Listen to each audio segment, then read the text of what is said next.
Welcome into the Dallas Stars Fanatic podcast, and this is where the roller coaster ends. Dallas ends its season playing for the Stanley Cup in September, but just coming up a little bit short. I think if we said any of those things last October when the season started, we would have been shocked. So everything in perspective for the Stars. He's Connor Baird. I'm Garrett Jones. Ryan was going to join us for the last episode. He's been a very busy man during the Stanley Cup Finals, so unfortunately he couldn't.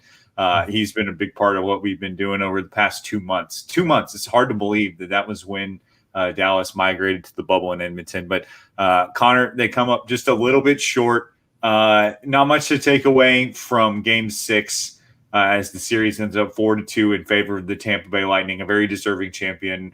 What did you walk away from after Game 6 feeling? You could just kind of tell that Dallas was beat down with injuries and tired and things of that nature. But they worked really hard to get there, and it was just good to see them, get as far as they did. And it seemed like Tampa really kind of paid their dues in the last few years to be able to win that cup. And it seems like Dallas has been climbing up the ladder, and so they're going to be banging on the door here again next year, I think. Yeah, I think so. I think so as well. Only 2 goals scored in Game 6. Both teams were very lethargic. Tampa Bay basically did everything that it needed to win. You credit the Stars' effort. In the third period, they started to turn around and get more shots. I actually thought, and I'm curious what you think about this, I thought that Game 6 was the only game that they were beaten by Andrei Vasilevskiy. Great goaltender for Tampa, won the Vezina last year. I thought that was the only game where the Stars looked like they couldn't figure him out. Yeah, I'd say so. I mean, you could really feel that Tampa wanted to close that game out. The first overtime in Game 5, they kind of just beat the brakes off of us. And it definitely seemed like they were just ready to end it last night for sure. Yeah, they a very deserving champion. As we said, that's Tampa's first cup since 2004, second in their young franchise's history. Still a lot of positive building blocks for the Stars. You get back to the NHL's championship series for the first time since 2000. Big progress for a team that has assembled a roster that's pretty much going one direction. There is, with all the money that's been invested from Tom Ghilardi, the owner, has been allocated by Jim Nill. It was win now mode. And for Dallas, a team that had a lot of questions regarding its personnel, I think it's huge that you were to see those kinds of results. Connor, just big picture, are you satisfied with the way that things ended for the Stars given their great run? I think you have to be satisfied with it a little bit. It was tough to watch them, at the beginning of the season, go 1-7-1. But it looks like everything kind of paid off in the end. You know what I mean? Everything they thought that would pay off did end up paying off, especially with Perry and Pavelski getting those goals for us.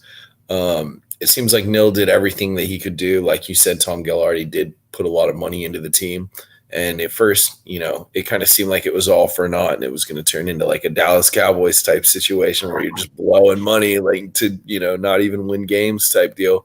But down the stretch, those guys really ended up coming in handy for us. So I would say it was a good way to spend the money. There have been a lot of critics of Jim Nill and people saying, we got to get rid of him. We got to get rid of Jim Nill and this and that. And I just haven't seen another GM in the league do as many things as he has done since he got here. You have to be happy with what he's done. All of the free agents that he's been able to bring here and some of the monster trade deals he's been able to do, I haven't seen any other GMs, putting in as much work as he has over the last few years. So he has never failed. Yeah, he has never failed to bring in the big name, right? Whether it was the first trade days into his job with Tyler Seguin in 2013, whether it was Ben Bishop in 2017, Perry and Pavelski, as you mentioned, getting signed last offseason. The Stars roster was assembled to win. And, part of me looked at it in the Stanley Cup, and it's Dallas in the Stanley Cup off a miracle run, and thought, okay, this is where they should be. You know what I mean? Like, you look at that roster, you look at all the talent, you look at all the allocation, you look at their chemistry together. I thought they had great chemistry, especially in the final, even though they didn't get the result that they wanted. You would think, okay, this team is designed to win. So yeah, I agree with you there. I think I'm satisfied with the way that things turned out because I think that winning the West is a huge step forward for this team, especially considering the fact that Madado and Moro and Turco couldn't win a conference title, right? In teams that were on paper significantly better than the 2020 Stars. Ben and Sagan in the first couple of years of their tenure, when Dallas extended them and really said, we're going all in with these two players, they couldn't get anything done past the second round. And now they finally turn a corner. I think that is huge for the franchise. I think that they made a lot of new hockey fans in the DFW area with, like, you're going to get any time when a team goes deep into the playoffs. But I think that the fact that it happened this year in the middle of a pandemic where you can get more eyes on the sport, and a DFW fan base that's been completely lethargic since the Rangers and Mavs made runs over a decade ago. I think that this is a very satisfying result for the Stars, and I think that ultimately they got what they needed. Absolutely, and it felt like it was a long time coming for sure, and they definitely did gain a lot of fans. So that's definitely going to be good for the sport. You'd love to see that. Right. And winning, and at the end of the day, they're Western Conference champions. You know what I mean? It's not like you're walking away with nothing. There's going to be a new banner in the American Airlines Center. So when we do get hockey back to the AAC, that will be great to see. And we'll talk a little more about that in just a moment. Okay, Connor. So we talked about it: coaching change, Winter Classic, the pause, the playoff run. That is a very watered down version of the 2020 Dallas Stars season. Even then, it's impossible to think about all the little things that shifted for this team in the past year, over a calendar year. The Stars started September 16th of last year with their season. They finish it on September 29th. It's impossible. It's never happened before. What was your favorite memory throughout the playoff run, throughout the season?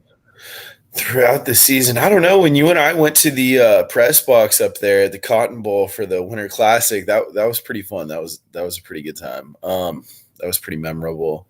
And then, I mean, the whole thing has just been such a roller coaster, just such a ride. Winter Classic was definitely memorable, but obviously, this playoff run is going to be what definitely sticks. And I know we're going to talk about it here in a little bit about contracts and stuff, but I worry about a couple of those restricted free agents we got next year. And, with those two big contracts that we have, I'm just makes me a little nervous. Yeah, I definitely get nervous moving forward. And that goes back to what we were talking about just a minute ago. Like with Dallas's cap situation, it's not terrible. It's not great. It's not terrible, though. You wonder, okay, if this wasn't the year, like, when's it going to be? Because they are going to lose some talent inevitably just with the cap crunch situation. Their players are going to get another year older. So I totally get where you're coming from. That worries me a little bit too, but I think right now they're in a very good spot. And as far as the year as a whole, I would definitely agree with you. Going to the Winter Classic, just the Stars proving that they could draw a huge crowd at a national stage. That accurately canvassed the interest in hockey in DFW. It's so hard for the Stars to actually gauge how many fans are engaged because they have a really, really what I would describe as a cult following in Dallas, right? A lot of loyal fans, but they're pretty much only loyal to them. So when you mix in the Cowboys, the Rangers, and the Mavs, things get a little jarred. But I think the Winter Classic proved that cult fan base is alive and well. And we saw that a lot in the postseason too. So that was probably my favorite individual moment of the season. But Joel Kiviranta walking off a game winner in Game 7, second round versus Colorado, them not blowing a 3-1 lead. That was huge. The Calgary comeback was great. I really enjoyed seeing them actually supplant themselves in that series. And then just the domination of the chirpy Vegas Golden Knights. I will never forget that. Radulov's game-winning goal, Gurianov's game-winning goal. Even you go back to Game 1, a guy like Joel Hanley scoring his first ever goal in the Stanley Cup Finals, and then Corey Perry winning it in Game 5. There are just so many great memories to choose from. And what was, for my worth, the most significant Dallas Stars season besides the Stanley Cup championship season in 1999, for sure. Absolutely. Yeah. Last thing before we move on to some big picture stuff. Rick Bowness last night in his press conference said he learned from this season that he still has the passion to coach. Now, he's the oldest NHL coach at age 65. He's still got the interim tag. He's also coached in the most amount of games for an active NHL coach, not a head coach, just a coach. All that being said, he seemed to at least put feelers out that he might be willing to come back next year if Jim Nill offers the job.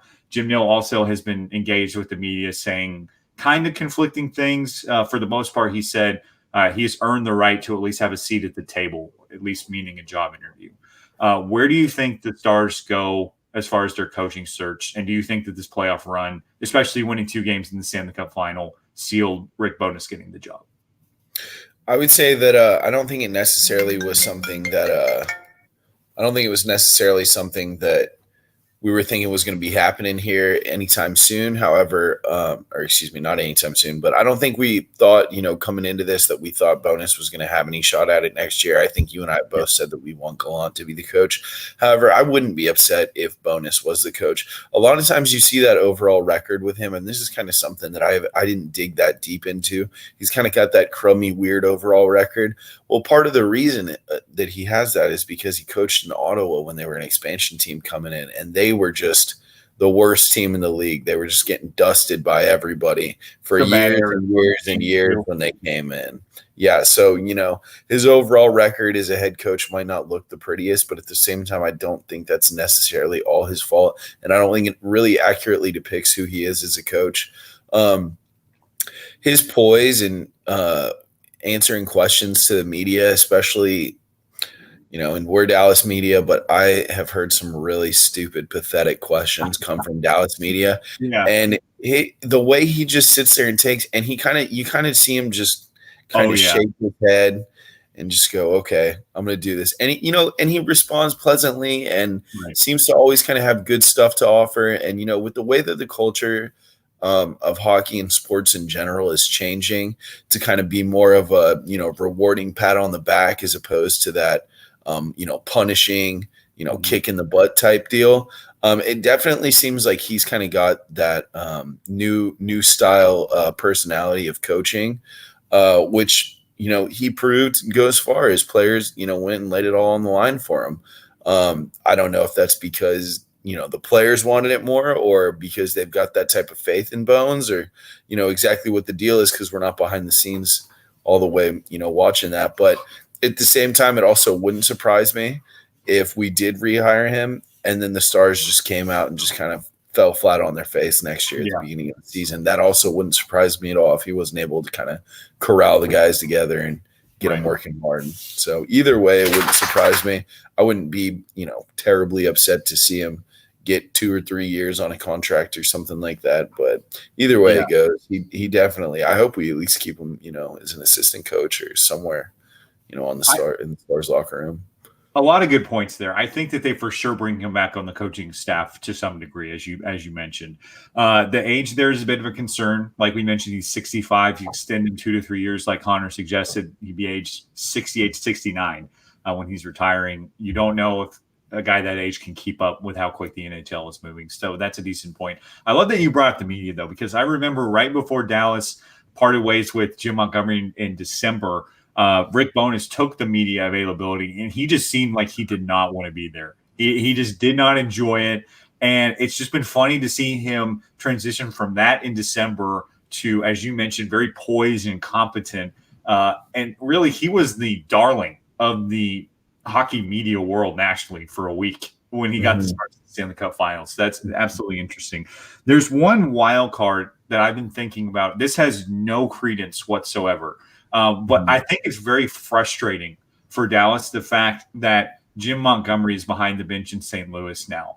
And let me just preface this by saying I'm glad that he actually did come out and speak with Matthew DeFranks, who covers the Stars for the Dallas Morning News, and say that the unprofessional conduct that he was fired for in December was alcohol related. And he said he was getting some help. So that's great. That is great news to hear. He was a great coach in his time in Dallas. It's frustrating, though, that he's going to come and lead a St. Louis team that was already top in the Western Conference for points this year. He's going to get them better this year. He's a good coach. He's going to get a job somewhere. It's going to be frustrating that Dallas didn't really do anything to lose him, and yet there's going to be a good coach behind the bench somewhere else. I don't think it's impossible that Dallas would at least put out feelers and maybe bringing him back, at least after a year. I would say it's completely improbable, though. There's no backing to that rumor. That's just me being completely conjecture. A lot of conjecture for me. Mm-hmm. Yeah, it definitely stinks that we're going to have to see him a lot next year on the other side of the ice. But but like we said, Gerard Gallant would be the top prospect for Dallas coaching wise. Mm-hmm. Yep, absolutely.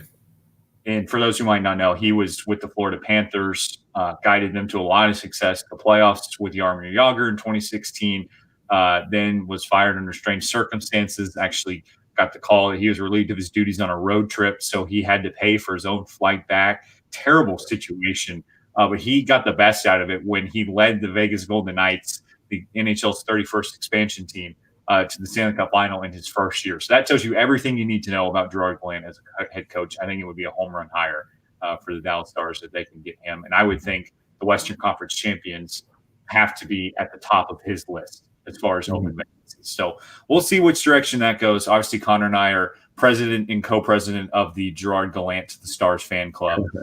I think it's something that could happen. Like we said, Tom Ghilardi has put a lot of resources in this team. I don't think that money would be an issue there. So, I think the Dallas would look at an opportunity like that to capitalize. All right. So this is something that you teased, Connor, and I'm glad that we're going to get the chance to break it down. As far as I can see, Hintz, Khudobin, Dickinson, and Lindell. Dickinson and Lindell, both restricted free agents. All those players could potentially find themselves on the roster next year. How do you think Dallas approaches that situation? Who do you think they bring back? Oh, man, I really hope they find out a way to bring them all back. But I would say order of importance in bringing guys back for me personally. And I could flip-flop the 1 and 2. You can make arguments for both sides, but I would say it goes Hintz, Lindell, Dickinson. What was the other couple of guys? Yeah, Khudobin's going to be at the bottom of that list. I think that it's definitely Jake's chance to get a shot in the NHL. Yep. He was really good for Boston College. He actually, I can't remember if I've talked about this on this podcast or not, but he actually wore the alternate captain at Boston College, which you almost never see goalies do. Yeah. So, the kid's a leader. He's got the stones for it. So I'm excited. I'm going to be excited to see him get a chance next year. I love Dobby, though. Obviously, high save percentage in the NHL this last year. Whoever gets him is going to have a really good goalie. I don't know how much longer I think he's going to hold up with his age. He's mid-30s right now. Not exactly the most athletic-looking guy. I'm not sure what his, diet or workout regimen is like, but, he's made it this far, and he still looks like he's got, some gas left in the tank. But I would say he's at the bottom of the list. Now, Lindell is such a crucial part of our defense. Yes. We've got Heiskanen and Klingberg, who are, more offensive speedster type defensemen. Lindell can play that game with them, but he can also play a physical game. And he's a big presence, and he puts some people on their butts on the ice, which you still need to see in this day and age from defensemen. And I think we proved it here in the playoffs as well, that those bigger teams are kind of built to last and take hits and stuff like that. You're really going to need that to get far in the NHL playoffs. Yeah, that's a great point. I think that Esa Lindell's a future all-star, actually. I think that he's going to be that top pairing defenseman with Miro Heiskanen for years to come. I think that Dallas should find any and every way to extend him. So I absolutely agree with you there. I think that they can let Dickinson and Khudobin walk if the price is not right. And for me, I agree with you there. I think that Dallas has 3 options when it comes to the backup goalie situation. Obviously, number one, and this is probably going to be at the top of a lot of fans in Jim Nill's list. As you mentioned, you save a lot of money by bringing up Jake Ottinger, who we saw play really well in the playoffs, didn't give up a goal magically. 2 games, didn't give up a goal, faced 12 shots. That's good. That's a good sign. Dallas would save a lot of money by slating him as a backup goalie. You obviously take a bit of a chance there and maybe risk his development. But yeah, I think option number 2 would be bringing back Khudobin on a minimum deal. And then the third option is a bit of a wild card. Somebody's going to trade for Henrik Lundqvist as a backup. I think he would be a great backup. That might not be something that Dallas wants to do. It might be a little too out there for them. He's also got a hefty contract, and I'm curious how the Rangers are going to work with finding the cap situation there. But I would think that the Stars are pretty low on his list. I would think that the Stars are pretty low on a likely chance to end up with him. I think he's going to stay in the Northeast, maybe take Yarrow Halak's spot as Tuukka Rask's spot back up in Boston, something like that. But it is an interesting situation to discuss. So I absolutely think that Jake Ottinger will be the backup for Dallas next year. But yeah, I totally agree with you. I think that Wendell's the top priority there. Rope Hintz, it's unfortunate that he was so injured throughout the playoffs, because I think that he could have really been a wild card if he were playing 100%. But yeah, I think that Dallas should look into extending him as well. I'm glad that he gets a longer offseason to get healthy, because he could be a very big part of what Dallas is doing next year. Absolutely. Last question before we wrap it up. What can Dallas add to shore up a team that won the West? So we mentioned they're probably going to lose at least one of those players. I think that Corey Perry's gone. I think that he's going to give another veteran team one last ride. As much as that signing was kind of scrutinized by Dallas fans when it happened, because Perry was known for kind of a grind and pound game with the Anaheim Ducks, and especially in that playoff series in 2014, did not win over the hearts of a lot of Stars fans. He completely reversed course with his performance in the Stanley Cup final. I think that when we look back on this, we're really going to remember him as a big part of it. But he's probably gone. So you have to think, Dallas doesn't have a ton of cap space. Who do you think that they can bring in to mix things up? We've done such a good job of developing players down at the Texas Stars. It's really going to be hard to say. I'm not even really sure who's going to be a free agent here next year, but I'm really hoping that we bring Dickinson back as well. I really hope we find out a way to do that. Seguin definitely picked it up in the latter part here of the playoffs, which was nice to see. He didn't get any goals in the Stanley Cup Finals, which was a little bit of a bummer, but he was playing good. I don't know. We're going to really need Dickinson, though, I think, because as far as the center position goes, Pavelski is more of a playoff type guy, and Seguin looks like he's losing a little bit of steam. I've really liked Dickinson's play ever since I saw him a couple years ago get called up for the first time. He's got good speed. He wins face-offs. He's a physical presence on the ice, and he's got a little bit of finesse in there as well. So in the center position, I think we really need to keep him around. And I'm not totally sure who we've got as far as free agents go next year, but I'm sure we'll pick up a couple guys that'll be good.